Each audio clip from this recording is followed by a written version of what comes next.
Welcome to the longest running, the original, the only trilingual Filipino-Chinese lifestyle magazine show, Chinatown TV.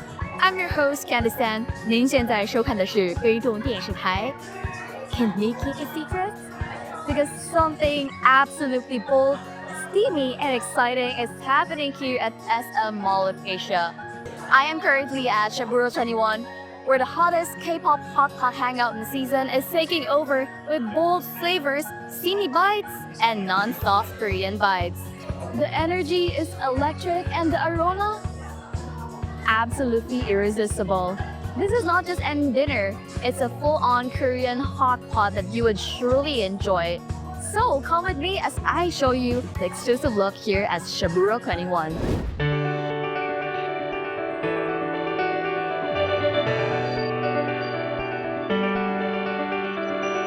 Tonight is all about getting to know one another and making meaningful connections.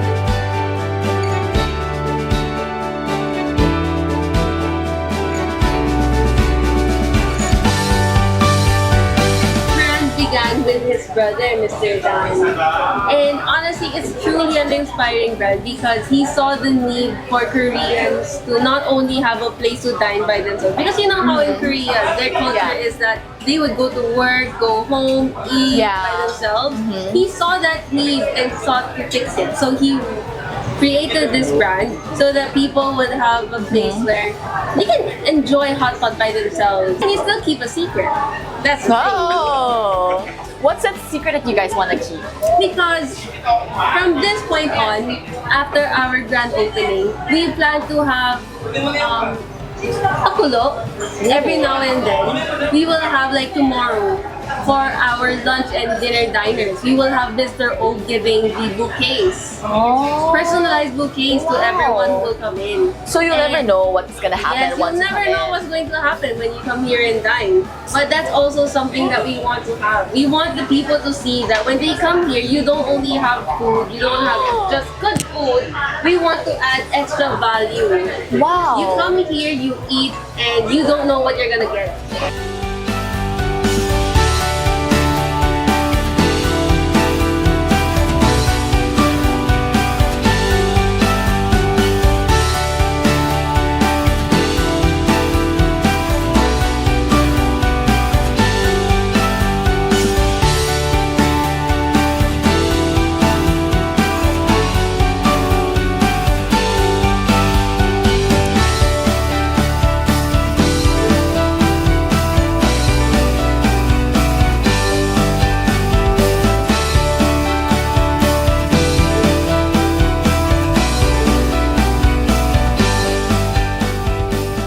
Thanks for the comment to have enjoyed with us together. I hope to enjoy with you to be here at Shaburo 21 and with us have fun.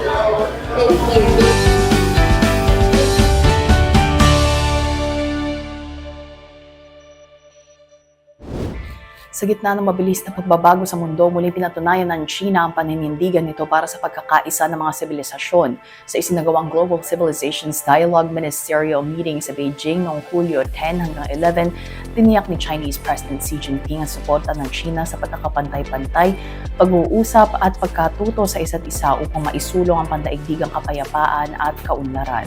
Sa isang mahalagang pagpupulong sa Beijing, tinalakay ni Pangulong Xi Jinping ang mga bagong direksyon sa urban development ng China. Sa Central Urban Work Conference noong Hulyo 14 hanggang 15, inilatag niya mga pangunahing prinsipyo at prioridad upang mas mapaunlad ang kalidad ng mga lungsod na nakatuon sa pagiging makabago, matatag at higit na angkop sa pangangailangan ng mga mamamayan. Patuloy ang pagbangon ng ekonomiya ng China sa kabila ng mga hamon. Ayon sa pinakahuling ulat ng National Bureau of Statistics, lumago ng 5.3% ang gross domestic product o GDP ng bansa sa unang kalahati ng taong 2025.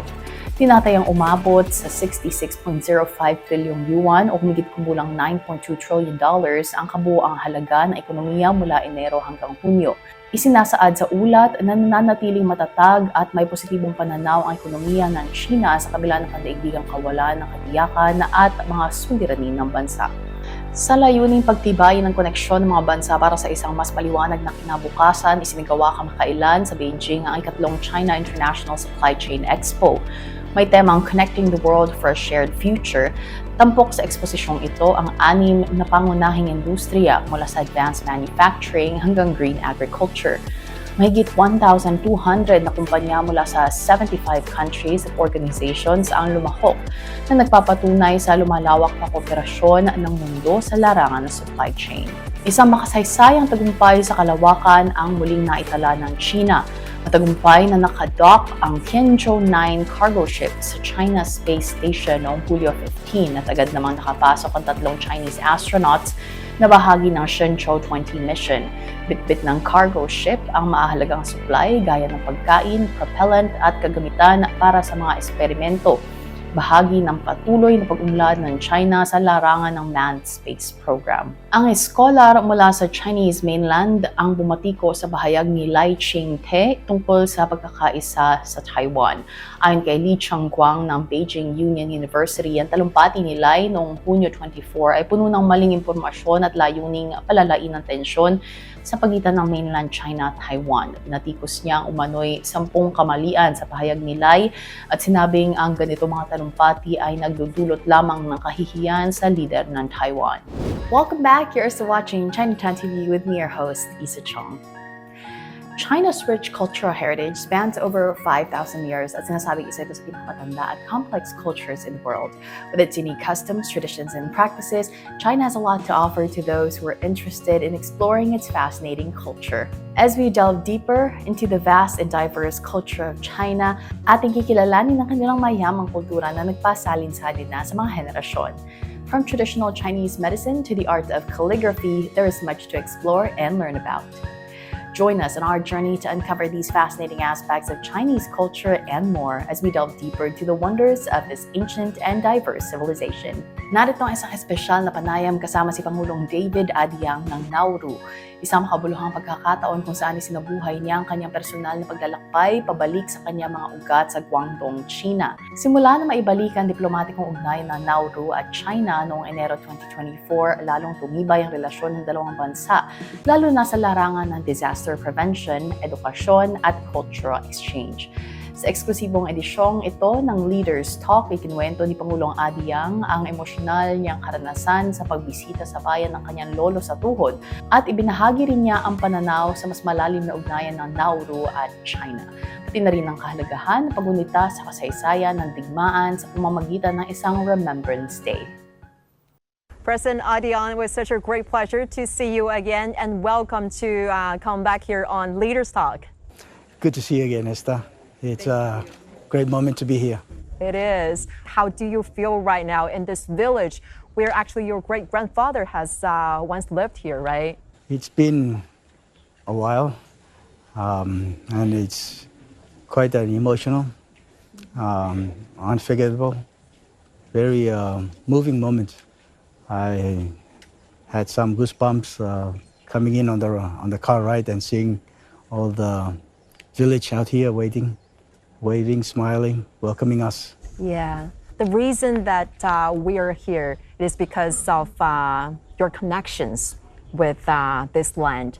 Last time during our interview, you shared a personal secret with us. It's about your Chinese heritage and your desire to one day come back and really trace back your Chinese roots. So, Mr. President, if you don't mind, can you share with the viewers a little bit about this secret and story? Well, when I met President Xi Jinping last year in Beijing on the resumption of our diplomatic relations, I asked him a small personal favor. And that was to reconnect me with my ancestral roots here in China. So I am here as his guest, and I wouldn't be here without his assistance and support. President Xi Jinping made very big decisions, assigning all of his government to work as quickly and as efficiently as possible to make this day happen. I am thankful, very grateful to President Xi Jinping for making this possible. What was your reaction like when you first learned that the origin of your Chinese roots was traced? Well, I wasn't sure it was going to be possible. Oh, really? Because my original ancestors from China migrated from China so many years ago. Right. And I wasn't even particularly sure about their journey or about their story. But with typical efficiency of the Chinese government, they have been very thorough and very efficient in tracing all of my family who came from China and how they made it through Southeast Asia to the Pacific region, where we are now. Yes. This time you're not only here alone, you brought your major family members here, your kids, your grandkids, and some of the relatives. Why do you believe it is very important for different generations of your family to understand their Chinese roots and to connect with the Chinese heritage? It is important to know our past, to know why we are where we are, and then it will serve as a guide for our future. And because Nauru and China now enjoy healthy diplomatic relations, it is a wonderful bridge for our two countries to have between them. I think it is a unique honor and a unique privilege for head of state of Nauru to have this wonderful connection with these wonderful people of Xikan village here in China. So which specific part or memories or experiences that you really hold dear or that are really impressive to you? Well, understanding the journey that they took out of their homeland here in China, making their way to the our remote region, which is Oceania, to make a livelihood, contribute to those remote places. The journey could not have been easy. To somehow be able to understand that and reconnect with those who still cherish the homeland, you know, it's a special moment. We in Nauru understand the connection that people have with their land, and I admire that very much. What did you see here in this village or in Jiangmen? Yes, I see a beautiful people, beautiful countryside, people who have a very strong work ethic, people who love their land so much, who love their country, and who have a very strong sense of community and working together to make things possible. What specific aspect of your Chinese heritage do you were you're most eager to know during this trip? Well, I really wanted to understand the circumstances in which my family came from, the circumstances in which they felt they needed to leave their homeland, take very difficult, very long journeys to countries that were really quite remote and also perhaps very difficult places to live. I wanted to understand the spirit and their motivation. And I'm in awe. I'm in awe. I wouldn't say impressed, but I'm in awe of their character that brought them to our region. And I think that's a wonderful story for me and my family to learn from. Mr. President, you mentioned that this trip, where everything wouldn't happen without the guidance of President Xi. If, let's say, in the future, if you get a chance to meet President Xi again, what would you say to him? Of course, I need to thank him very much. I hope that I will see him again, of course, in our joint responsibilities looking after our bilateral relations. I owe him a big favor. Well, I don't know how I can repay, but I do owe him a big one. And earlier today, when you were planting a tree at the Thai ceremony, you were given a bottle of soil. Yes, yes. So I guess that's something that you're going to bring back to your country. And besides that, is there something else, some of the spirit, the insights that you gained here that you would like to bring back to your home country and share with your people? I'm amazed by the transformation. I understand how difficult life was several generations ago, and that's why a lot of the people from this region moved out. But to see the transformation, that's an amazing story in itself. The spirit, the hard work ethics of the Chinese people is a modern day phenomenon that should be, people should try to replicate everywhere else.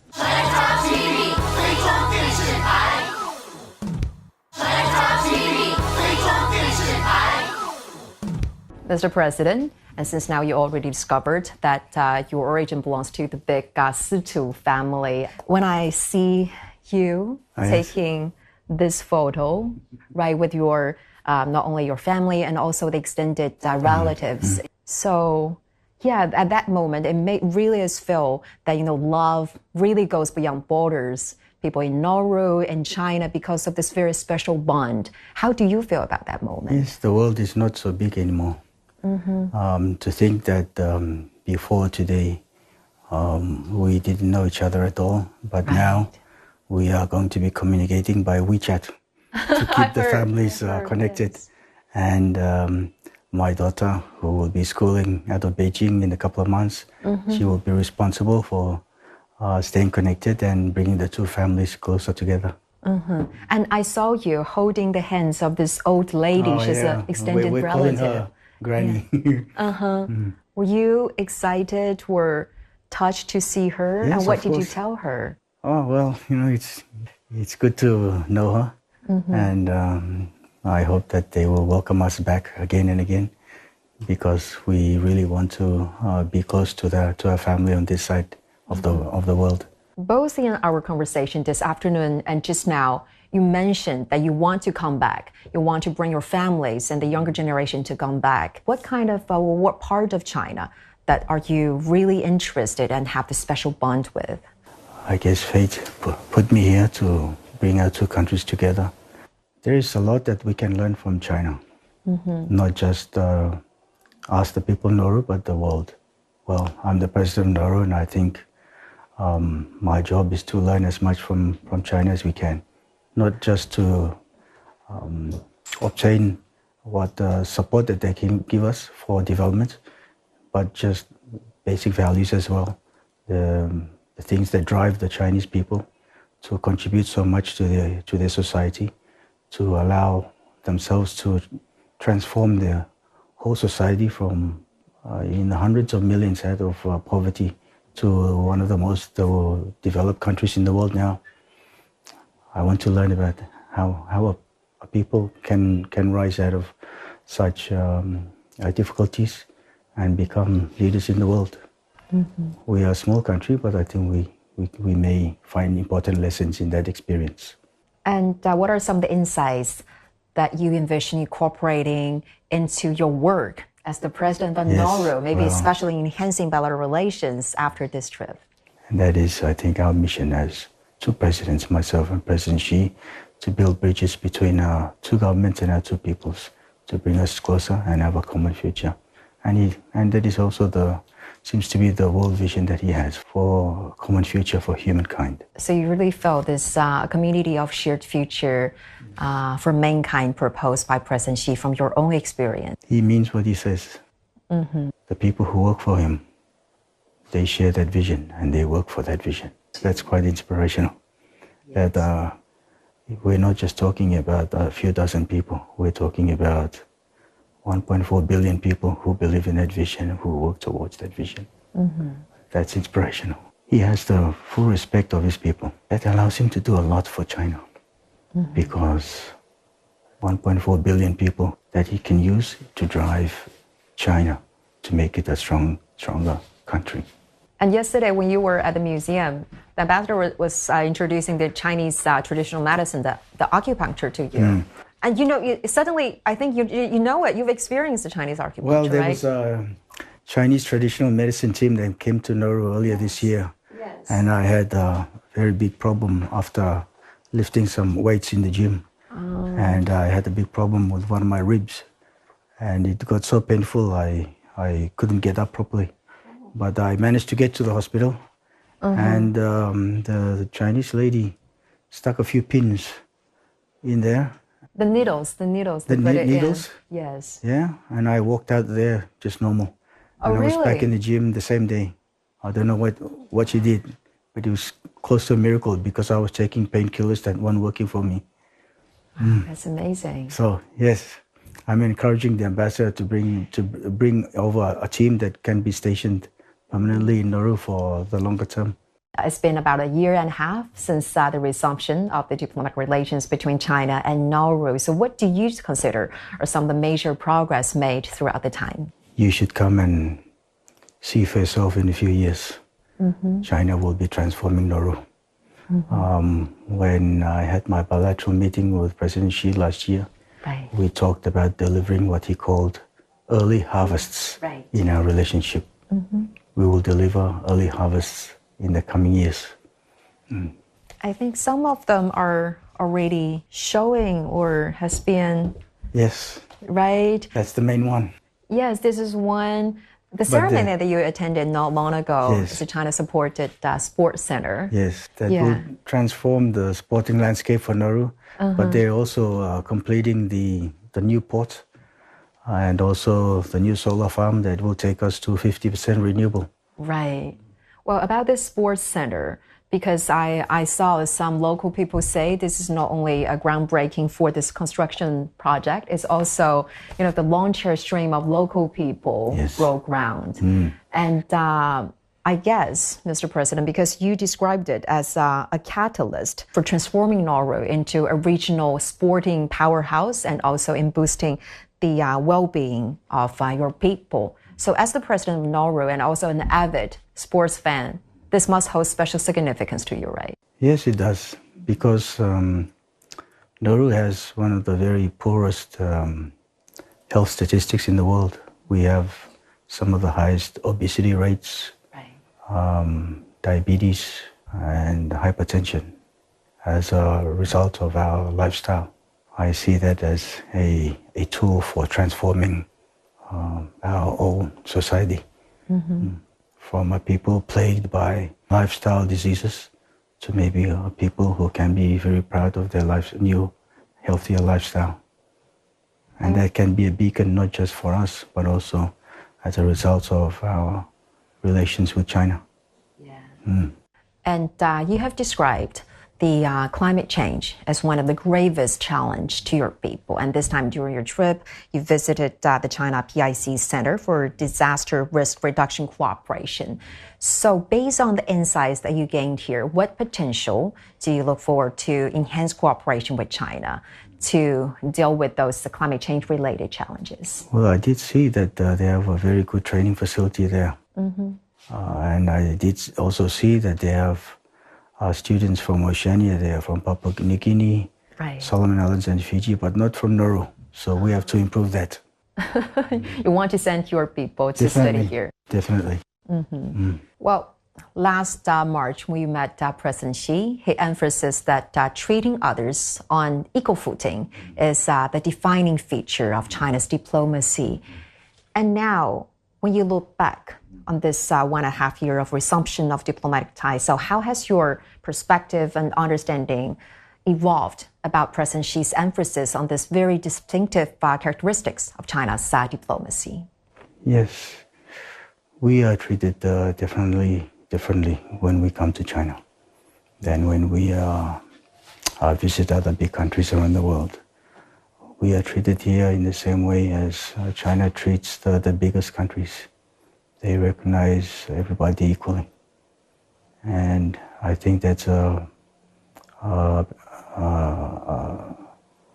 symptom of their experience, having been colonized themselves.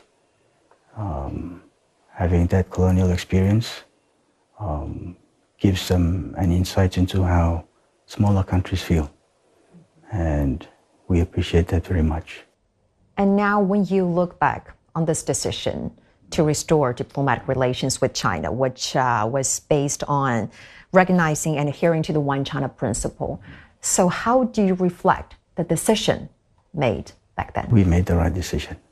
Why is that? No question about it. Our development and our economic growth has been particularly impressive since we got into a relationship with China, and the economic and development prospects can only improve substantially in the coming, maybe not years, but in the coming months. That is how bullish we feel about our economic relationship with China. And as we all know that the One China principle is the cornerstone of the diplomatic relation between China and Nauru. So what is your government's plan to continue upholding and adhering to this very important and vital principle moving forward? We have no issues. We have already committed to the One China principle, and that is the cornerstone of our relationship with China. Mr. President, as you know, this year marks the 80th anniversary of victory in China's people's war of resistance against Japanese aggression and also the World Anti-Fascist War. And actually, during the World War II, Nauru was occupied and bombed by Japanese forces, and about 1,200 people were forcefully relocated as laborers. And unfortunately, about 400 of them died. So how do you think the trauma by the Japanese occupation has made or has left your country? The trauma and memories are so deep that we recognized the day they returned from Chuk as the day we celebrated our independence also. It's a very terrible experience during the war. But those who stayed behind in Nauru suffered equally hard because there was no food on the island, and what food was left was only to be consumed by the Japanese soldiers. And our people were left to eat rodents and virtually starve to death. So we thought it should be as important a part of our history to remember also the experiences for those who had to remain on the island and suffer all the hardships there. How would you evaluate the role of China in the ultimate victory of that war? Yes, of course. You celebrate 80 years today, and we celebrate next year the 80th anniversary also of when our people returned from Chuk in exile. We all have similar experiences from that we can share and maybe grow from that together. Okay, Mr. President, or is there something else that you would like to? No, I already told you that my little secret, and this is it. It's a great pleasure talking to you again with such a very impressive experience for sharing with us your secrets, your personal insights. And yeah, indeed, it's a great pleasure talking and meeting you again. Thank you.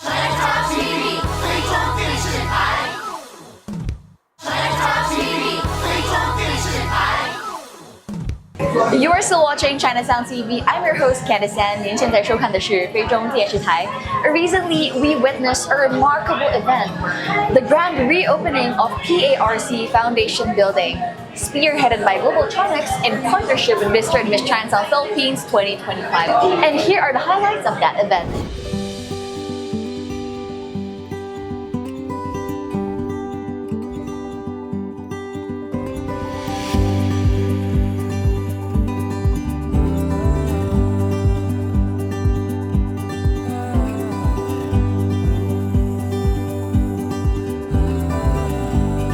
Our biggest milestone, we are celebrating the 10th anniversary of the PARC Foundation.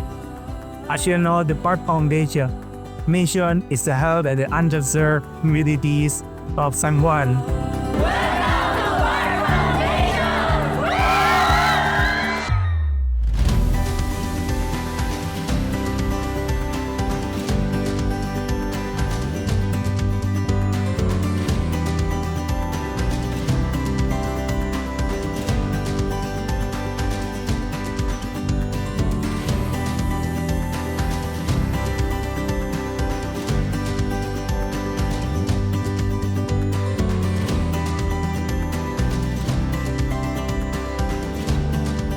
And while we're thrilled to celebrate our newly renovated facilities with an official ribbon cutting and blessing ceremony. May we ask everyone to please gather right here at the main entrance?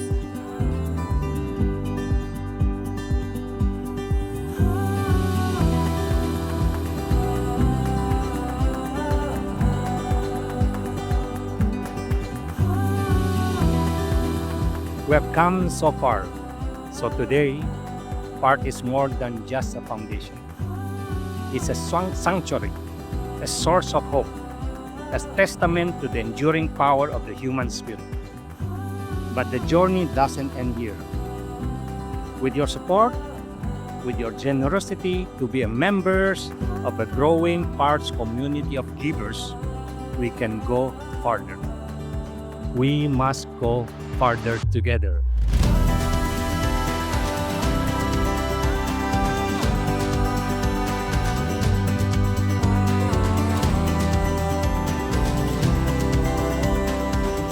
Our dream is that no child with a passion for music is ever left behind simply because of financial hardship. Music doesn't teach notes and rhythms. It teaches hope, expression, and resilience. And that's the gift you're helping us give. You are integral members of our community, and we'll be forever grateful for your kindness. So please continue to support our children, our city of San Juan, and rest assured that we will do the same for PARC Foundation. Thank you very much, and congratulations once again.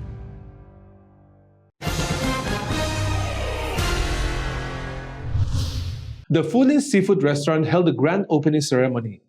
华人区福林海鲜酒楼隆重开张。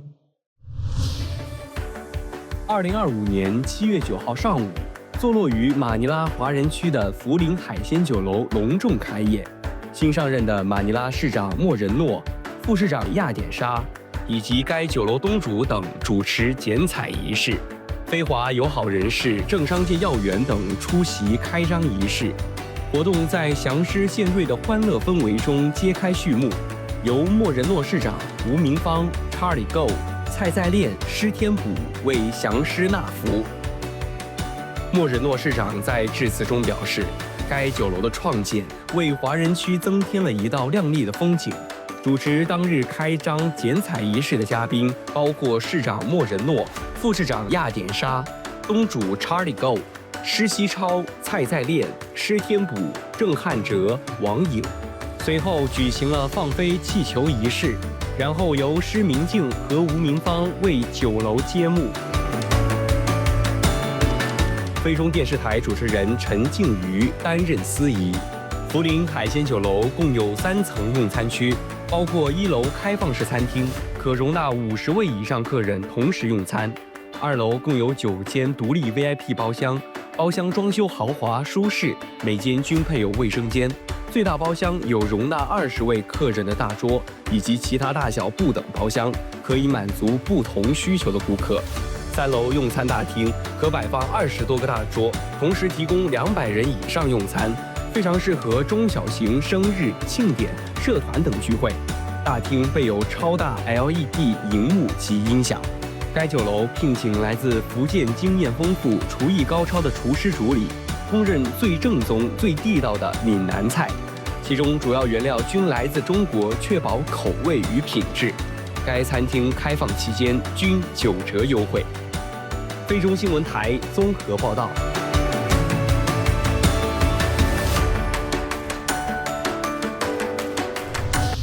The opening ceremony of the Lanang Symposium 2025 was successfully held at the 𝐋𝐼𝐸 Heritage Center. 2025届兰囊研讨会开幕式在华裔文化传统中心隆重举行。2025年7月10号上午，2025届兰囊研讨会开幕式在华裔文化传统中心大礼堂隆重举行。这场以拥抱多样性、建设社区为主题的研讨会，是由兰囊档案组和菲律宾华裔青年联合会共同主办的。活动吸引了100余人出席参加，严温志担任大会司仪。活动首先由菲律宾华裔青年联合会会长曾新化致欢迎词，他表示非常高兴有机会与兰囊档案组共同举办2025届兰囊研讨会，希望借此机会扩大华裔青年对兰囊文化和兰囊话的兴趣，为他们提供一个交流、反思和参与塑造兰囊族群未来的平台。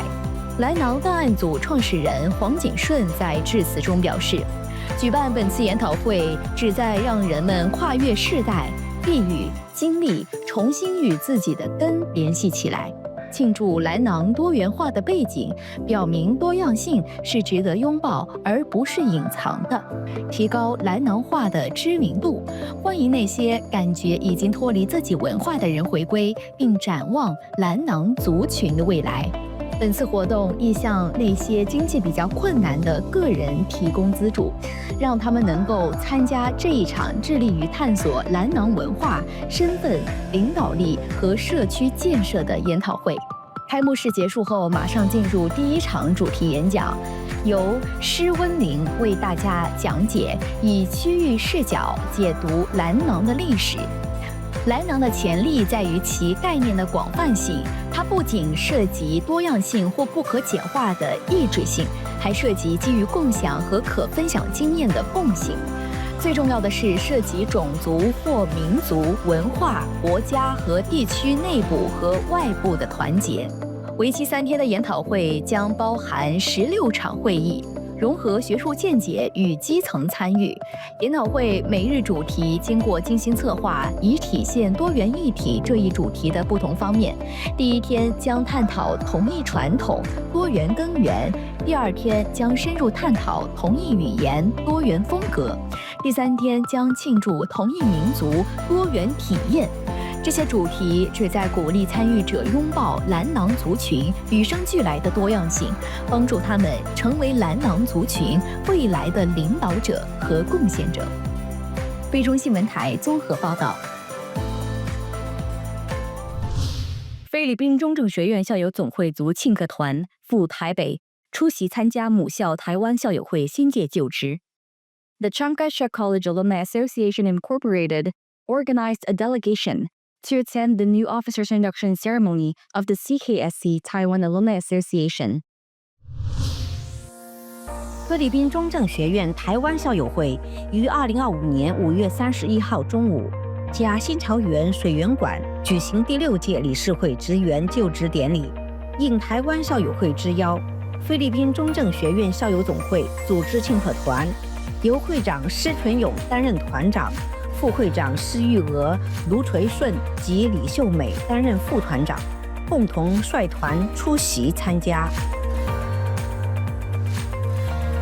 5月27号中午，庆贺团抵达高雄国际机场，随即展开高雄市区观光行程。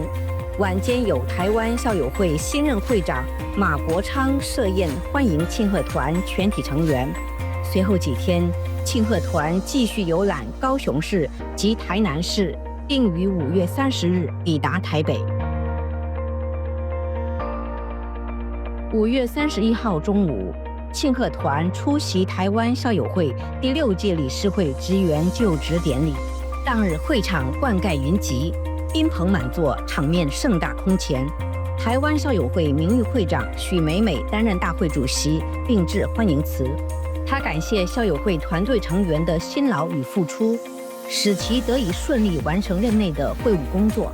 相信在新任会长马国昌的带领下，校友会将会更上一层楼。紧接着，台湾校友会执行副会长刘忠安及副会长施明珠分别介绍了贵宾与主讲人。主讲人彭其禄博士是高雄科技大学商业智慧学院财政税务系副教授。他表示，马国昌是他引以为傲的学生之一，相信在他的引领下，新届理事会定能同心协力，为未来会务的发展发挥团结和谐的力量。校友总会会长施纯友为台湾校友会新届理事会就职监事，见证印信移交并致辞。他表示，新届会长马国昌必能引领台湾校友会迈向新的高峰，希望大家支持母校的建设与发展，为培育下一代英才贡献一份力量。台湾校友会现任会长马国昌在致辞中表示，希望在其任期内能够让分会的会员之间建立起更紧密的互动和连结。他计划推动定期的小型聚会或旅行，举办节庆活动，并提供就业、移民及生活辅导等相关协助，让分会成为大家最坚强的后盾。母校董事会名誉董事长陈卓远代表董事会向慷慨捐献母校的校友们致以最诚挚的感谢。副董事长许俊荣学长向议会校友简要报告了母校的最新发展近况和新校区的最新进展。随后，大会进行赠送纪念品、颁发感谢状及合影留念等活动，全场气氛热烈温馨。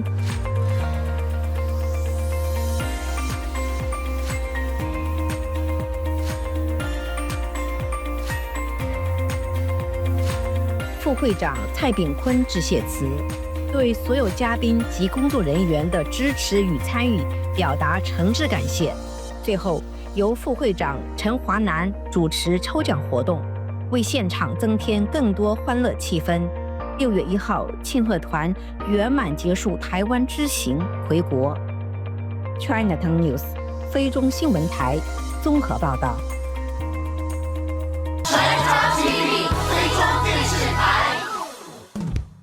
有利东方旅游有限公司 Unirian Travel Incorporated。The 𝐿𝐼𝐻 College held its 2025 Higher Education Commencement Exercises。菲律宾中正学院举行2025年大学及研究所毕业典礼。2025年6月28号上午8点半，菲律宾中正学院在中正纪念堂隆重举行2024至2025学年度大学部暨研究所毕业典礼。黄世宏老师担任司仪，毕业生身穿毕业袍，自信满满地步入典礼现场。董事会名誉董事长张兆宁、林怡静、陈义维，执行副董事长郭树恒、副董事长许俊荣，以及董事郭彬莹、曾国祥、曾国荣，校友总会会长施纯勇、副会长施玉娥、卢纯顺、蔡清柱、施秀美、叶启明校长、蔡征勇副校长兼英文教务总主任，学校行政人员、大学部及研究所各系主任及全体教师出席典礼仪式。仪式开始，由蔡征勇副校长向叶启明校长推荐146位毕业生，其中62位获颁学士学位，涵盖会计学、工商管理、主修管理或行销管理、创业学、餐旅管理、电脑科学、资讯科技、教育，主修中国文学或华语教学等。另有84位取得工商管理或教育硕士学位，教育硕士专业则涵盖教育管理与监督、英语教学及科学与数学教学。在颁发毕业证书前，大学部事务总主任许根吉教授介绍当天的特别来宾：伊莎贝拉省奥罗拉市市长，该校中学2003年毕业校友黄明福。黄明福市长以“筑梦踏实，砥砺前行”为题，为毕业生发表了一席鼓舞人心的毕业演说。他结合自身从政与人生经历，向毕业生提出5项人生箴言，赢得现场热烈掌声。他表示，能在中正学院完成学业是值得骄傲的。他赞扬中正学院学生雄心壮志、坚毅不拔的精神，并鼓励毕业生在未来的旅途中收获丰硕，成为母校引以为傲的校友。随后举行颁发毕业文凭仪式，由叶启明校长逐一为上台的大学部毕业生拨穗，并颁发毕业文凭。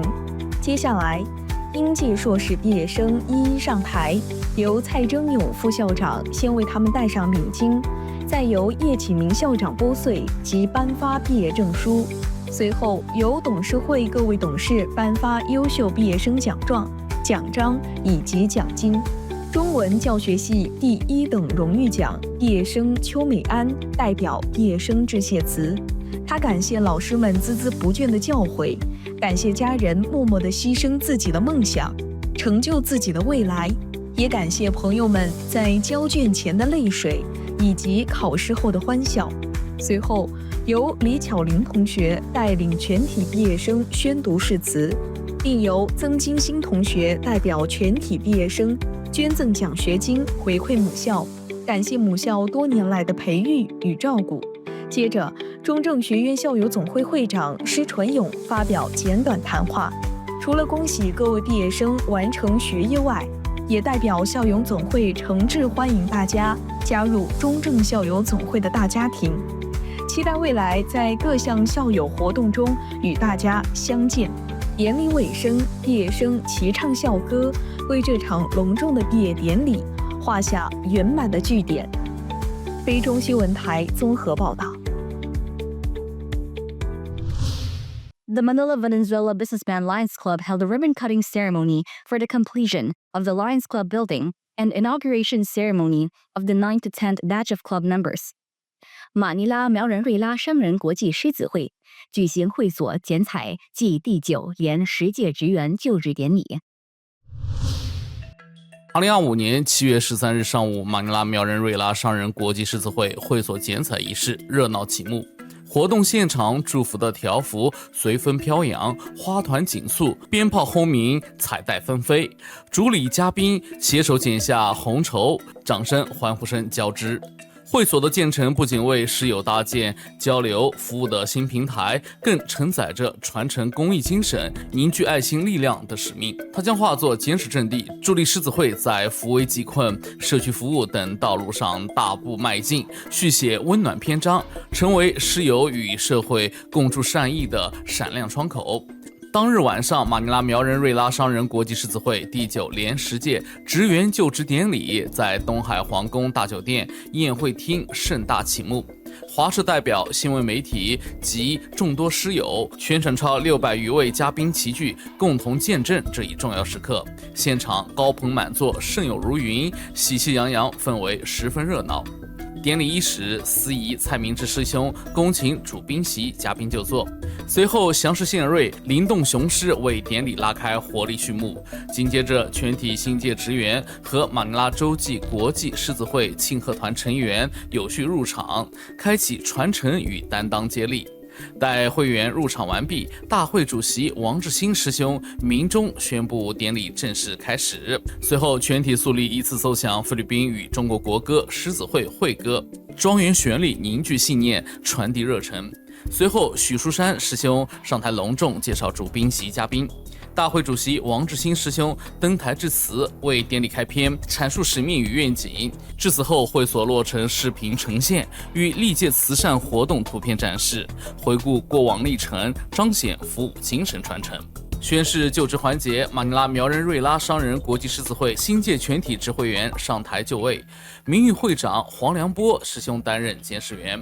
随后合影留念，定格庄重瞬间。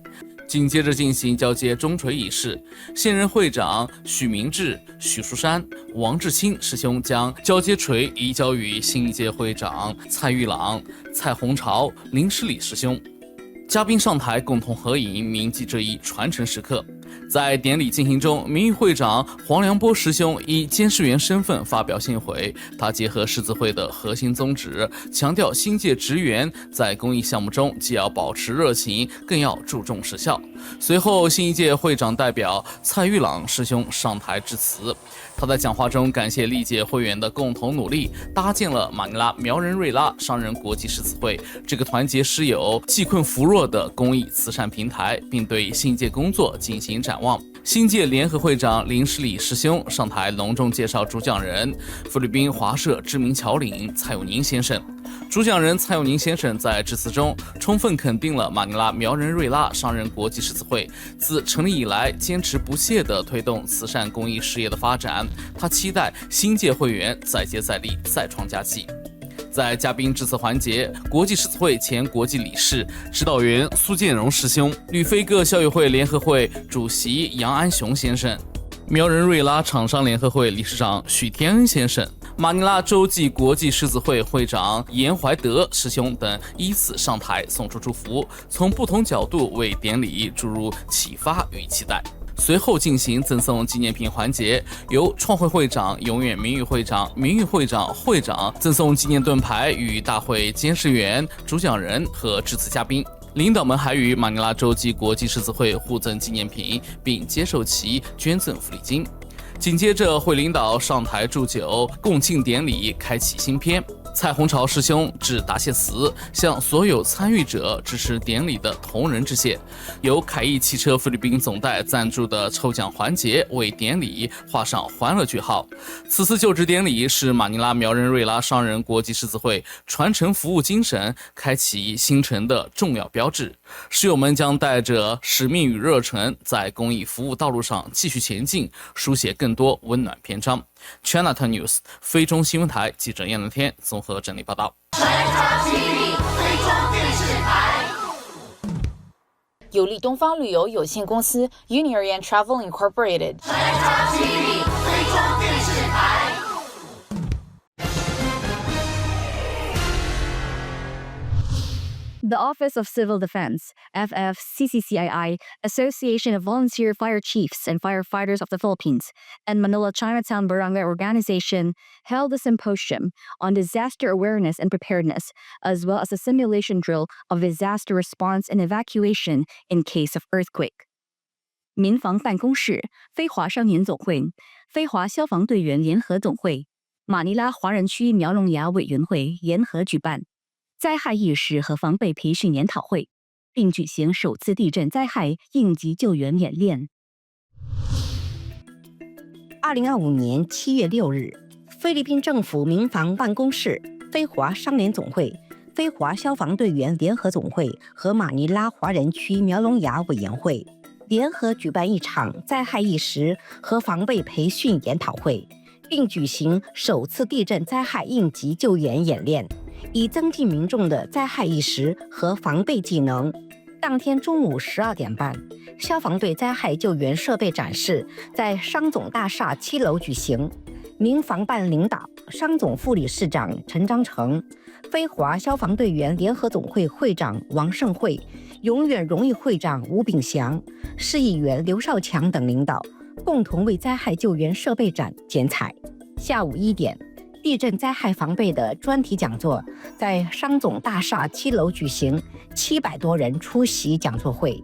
非华消防队员联合总会王胜惠会长在致辞中欢迎有关领导和消防员的积极参与地震灾害意识的讲座和相关活动。商总副理事长陈章成在致辞时肯定了灾害意识的重要性，并高度评价了这次有意义的活动。民防办公室专家德拉罗萨博士应邀做了题为“灾害意识与防备”的专题讲座。主办单位领导一起向主讲专家致赠感谢证书。下午6点许开始，主办单位在华人区梅伦诺花园口广场设立模拟地震监测平台，首次夜间进行模拟地震灾害的应对和疏散以及急救演习。数十辆消防车、救护车以及数百位消防员参加了当晚仿真的演练。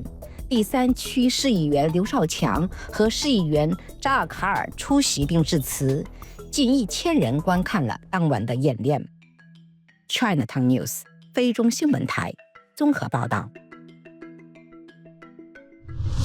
The Federation of Filipino Chinese Chambers of Commerce and Industry Incorporated distributed relief goods to the fire victims in Barangay Addition Hills, Mandaluyong City.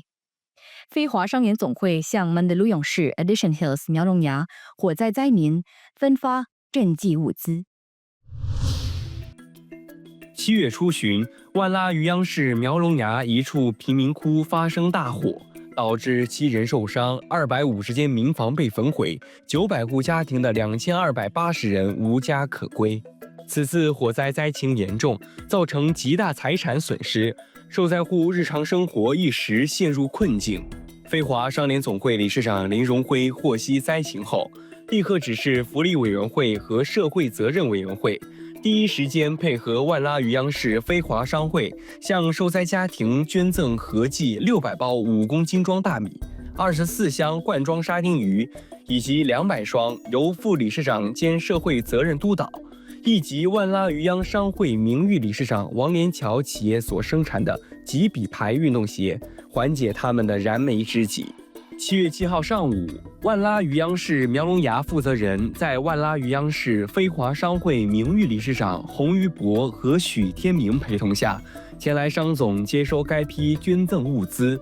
移交仪式由理事长林荣辉、副理事长兼福利委员会督导以及万拉余央商会名誉理事长吕安顿、副理事长兼社会责任委员会督导以及万拉余央商会名誉理事长王连桥、董事兼福利主任洪文坛、秘书长严长江博士、福利副主任柯顺庆和副秘书长陈光灿等诸领导代表主持。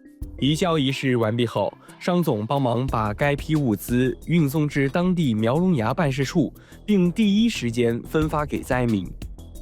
非中新闻台综合报道。The Filipino Chinese Chambers of Commerce and Industry Incorporated donated a batch of medicine to the Bureau of Immigration, Medical and Dental Services. 非华商联总会向移民局医疗及牙医科捐赠一批药物，充作义诊用途。非华商联总会近期应移民局医疗暨牙医科科长安布雷医师请求，向他们赠送一批药物，充作该科向被移民局关押的外侨进行义诊用途。2025年7月11号上午，移民局医疗暨牙医科科长安布雷医师等一行前往商总接收该批捐赠物资。移交仪式由董事长兼福利主任洪文坛、秘书长严长江博士、政务及立法联络副主任林丽丽博士、副秘书长陈光灿、西北吕宋区理事曾朱仁、办公厅主任林杨雪晴等领导共同主持。非华商联总会重视华社三宝之一的义诊工作，设有社会责任委员会，专门负责义诊施药服务项目。除了每逢星期日由该委员会领导接同医疗队前往各地为基层民众服务，特别是在平民聚居区或是受灾地区进行义诊以外，已经常向各社会团体或机构赠送药物，造福各地病患和民众，深得各地区政府部门和基层民众的赞誉。义诊和施药等活动是一项国民外交工作，促进华非两族群的友好关系及和睦相处。非洲新闻台综合报道。Boy, am I so full! Oh my god, I've had such a splendid time here at Shaburo 21. I really love that they had so many soup options. They had the miso, the mala, the Shaburo 21 the soup, and of course they also have isn't that incredible? And I just love the whole vibe here. Like it's very natural, like very earthy. And you would, if I try to smell like the environment, like I couldn't even smell like those stinky hot pot areas, right? It's just so clean and so luxurious in here. I'm really loving all the ambience here. So yeah, and that officially wraps up today's episode, and we hope that you enjoyed our special episode here today. Once again, I'm your host Candice Tan. 您现在收看的是非洲电视台，我们下个星期再见。